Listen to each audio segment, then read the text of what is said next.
Cara, vamos lá, vamos embora. Raiz Tricolor começando mais um vídeo. Eu sou Gabriel Amaral, sou jornalista e sou tricolor. A gente abre aqui esse vídeo com uma ação legal do sócio do Fluminense. Nem chega a ser tão notícia assim aqui que eu costumo dar no Raiz Tricolor, né? Mas até para estimular você a ser sócio também no final desse ano. Cara, olha só que parada legal aqui, ó. O Fluminense começou uma ação para os sócios chamada Isso Aqui é Arquibancada e Também Sofá. Não é uma piada com a música, isso daqui é arquibancada, não é sofá, né? Bem, a ação consiste no seguinte, vai ter uma espécie de sofá, acho que é um sofá mesmo. 10 sócios do Fluminense terão a oportunidade de assistir o jogo de um sofá no Maracanã. Exatamente, um sofá ali no setor sul. Vai ser montado um tablado ali no setor sul, na parte ali atrás do gol, né, para quem não conhece direito, e sofá será colocado ali para 10 sócios poderem assistir de lá, tá? Essa experiência foi aberta hoje, né, às meio-dia. Por isso que eu falei, não é nem uma parada que eu tô avisando pra você ir lá ver e tal. Foi aberta lá essa experiência e, enfim, 10 sócios puderam trocar por 4.000 pontos, né? Enfim, cada jogo que você ganha pontos, tal, todo aquele sistema de pontos que eu falei lá atrás, aqui no Raiz Tricolor, acho que foi no meio de 2021, se eu não estou enganado, ou 22, agora eu não lembro exatamente, mas foi no meio de 2022, nos novos planos de sócio, né? Enfim, eu, por exemplo, tenho... Quantos pontos eu tenho? Deixa eu ver. 1.197 pontos. Não tenho tantos pontos assim, não. Participo de pouca coisa, né? Eu hoje não pego ingresso, né? Acesso pouco a minha conta de sócio, mas tenho muito ponto também. Muita gente tem ponto dessa forma assim também. Tem bem menos do que isso. Mas, enfim, maneira a ação do Fluminense para esse jogo contra o Grêmio, né? Enfim, acho que vai ser uma experiência legal, rende um videozinho legal ali também pra rede social depois. Estamos entrando no auge de notícias, que tem muito mais notícias, tá? A gente vai falar aqui sobre renovações, contratações e passação de vergonha. No ar.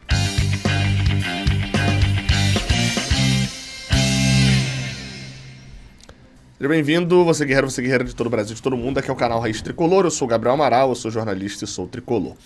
E o Fluminense, você já sabe, a gente já deu a notícia aqui que o Marcelo Neves e o Gustavo Garcia tinham noticiado de que o Fluminense vai ficar com o Lelê, vai tentar a compra. Mas o Caio Blois da Trivela também acrescentou de que a situação de Giovani também está sendo avaliada.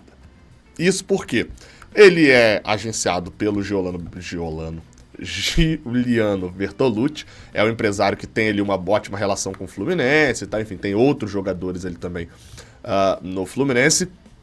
E o ideal, na verdade, nesse momento que está sendo pensado, assim, é uma possibilidade que não está sendo descartada, é de renovar com o Giovani e emprestá-lo durante o Carioca. Porque o Giovani veio, né, para poder ficar só até o final do ano e tal, enfim, toda aquela situação, tinha um ano de contrato só, ele não teve tanto tempo, enfim, ele achou melhor fazer ali uma espécie de... Estão avaliando, né, de renovação para ver se mantém pro ano que vem. Nessa matéria do Caio Blois também tem uma outra informação que o Lessa já tinha falado e eu fui ver aqui, não tem nenhuma novidade assim não, que o Lessa já tinha adiantado já, do Marlon, enfim, tá ali com... O Fluminense está tentando ainda renovar o empréstimo da extensão ali do empréstimo do Marlon junto ao Shakhtar Donetsk, né? Até tem uma novidade aqui que do negócio estar sendo tocado pelo Mário Bittencourt e ter virado prioridade no Fluminense. Mas a notícia do Marlon a gente já tinha falado aqui pouco depois do último jogo do Maracanã, lá quando o Lessa deu essa notícia, né? Enfim. A gente ainda tem notícia também sobre o Antônio Carlos, é outra também matéria que o Caio Blois também publicou, de que o Antônio Carlos vai ser, o Angione tinha falado no final de semana, não. Acho que foi no final de semana, na sexta-feira que teve a entrevista do Angione, eu até falei aqui no vídeo, né? Se o Angione abriu a boca lá no Charla podcast para poder ir falar, olha, o Antônio Carlos está bem encaminhado, é porque tá tudo certo. Porque a diretoria não vaza a negociação publicamente, assim, né, falando e tal, sem ter tudo ali garantido. Enfim, no início do ano que vem, o Antônio Carlos já deve estar por aqui. Vamos para outra notícia. Bem, a gente fala também sobre uma notícia que o PVC deu. Vamos lá, tá? O Fluminense não tá nem confirmando qualquer negociação com o Renato Augusto, né? Isso é normal, é o que eu chamo de não notícia, né? Fluminense não está interessado em Messi. É óbvio, pô. Isso é uma não notícia. Só que o problema é que o Fluminense também não está desmentindo esse interesse, segundo o PVC. Tá achando a contratação do meio-campo muito difícil, mas o staff do jogador está incomodado com a falta de conversa com o Corinthians pela renovação. Isso pode fazer com que o Fluminense entre na jogada. O Corinthians decidiu fazer um contrato de produtividade com o Renato Augusto, só que ainda não passou esse contrato ali, não teve conversa nenhuma nem com o Renato e nem com o empresário dele. E aí, enfim, no final das contas, tá dando a impressão, segundo o PVC, de que o Renato Augusto, o Corinthians tá mostrando pra torcida de que, olha só, o Renato Augusto não quer ficar no Fluminense. Tá querendo jogar o jogador contra a torcida. Parada é essa. Enfim, segundo ainda o PVC, pessoas que trabalham ali em volta do jogador disseram que muitos clubes procuraram, mas o Corinthians ainda não. Vamos ver. Renato Augusto no Fluminense. Eu acho que a gente vai acabar ficando no final do ano naquela história ou Renato Augusto ou Everton Ribeiro. Tá ligado? Que a gente fez com o Ricardo Goulart ou Germancano. Espero que a nossa escolha seja correta, né? Como foi da outra vez. Sobre Libertadores, uma notícia que acabou de sair no blog Panorama Esportivo, lá do Anselmo Góes. Perdão, blog Panorama Esportivo é outro. Na coluna do Anselmo Góes, lá no jornal O Globo, de que pingou na conta do Fluminense 18 milhões de dólares da Conmebol nesse dia 4, né? Famoso ontem. Então pingou lá na conta do Fluminense esse dinheiro. Vale a dúvida, muita gente ficou tipo assim: ué, Gabriel, 18 milhões de dólares? Peraí, na imagem lá do Mário Bittencourt, que é inclusive essa aí que tá aparecendo aí na tela, tá escrito 21 milhões de dólares. Vocês estão vendo aí pelo cheque, né? Felipe Melo tá ali levantando a taça. Acho que tem uma outra foto aqui que é melhor, ó. Que é essa daqui, que vai aparecer melhor aqui, ó. Pingou.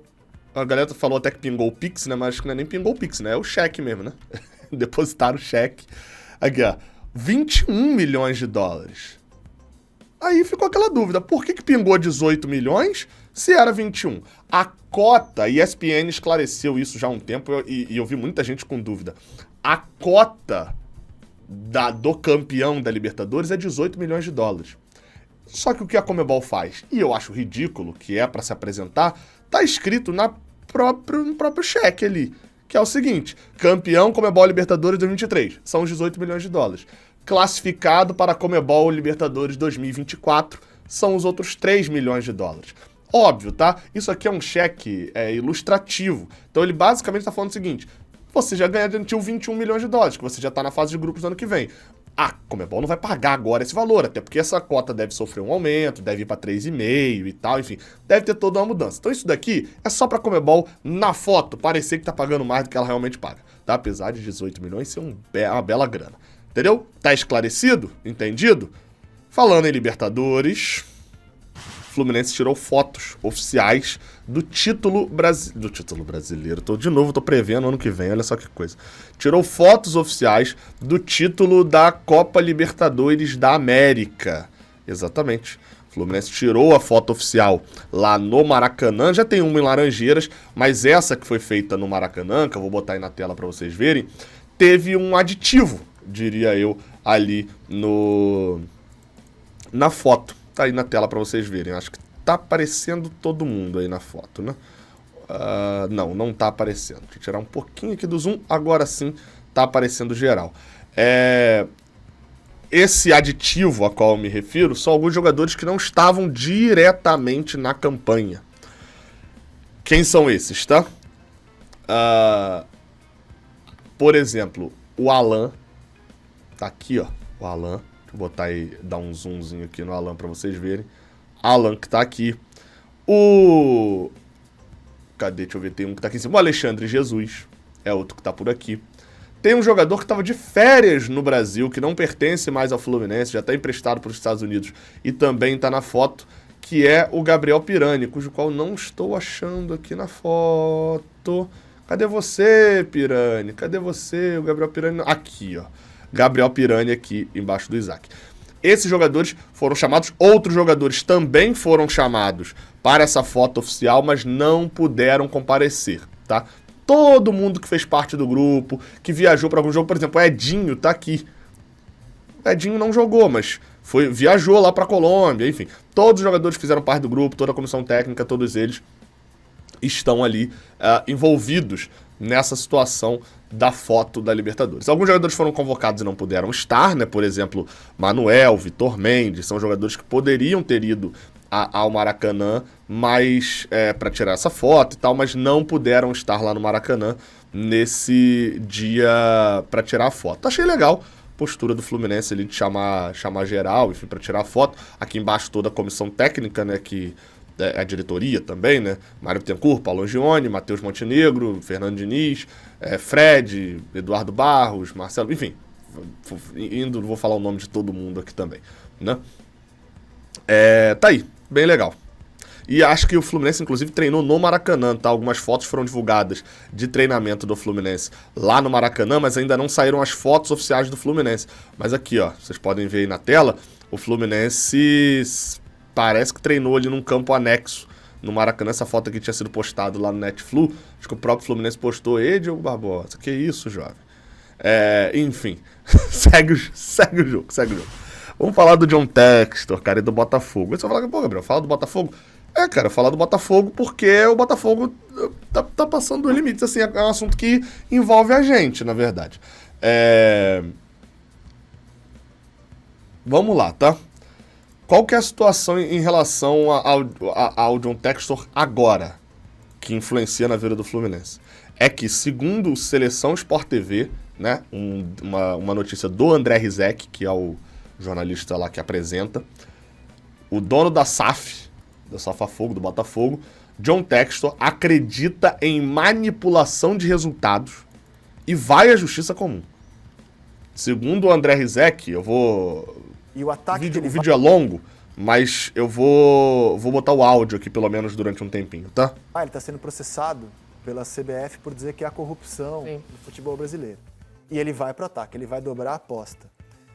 Então, esse relatório da empresa Good Game, que ele contratou, e eu já dei essa informação, vou dar de novo. O relatório dessa empresa não fala só desse ano, fala do Campeonato Brasileiro do ano passado também. Ele vai dobrar a aposta. Ele vai levar esse relatório, que ele, John Textor, entende ser robusto, apontando muitos erros de arbitragem, coisa que, por exemplo, sou obrigado a dizer. Eu li o relatório inteiro. E vários dos lances que essa empresa aponta como um erro claro foi tratado aqui no programa pelos comentaristas de arbitragem como acerto. Vários erros. Vários comportamentos que o relatório dessa empresa considera estranho em jogos que não envolvem o Botafogo, a gente aqui não viu nada demais.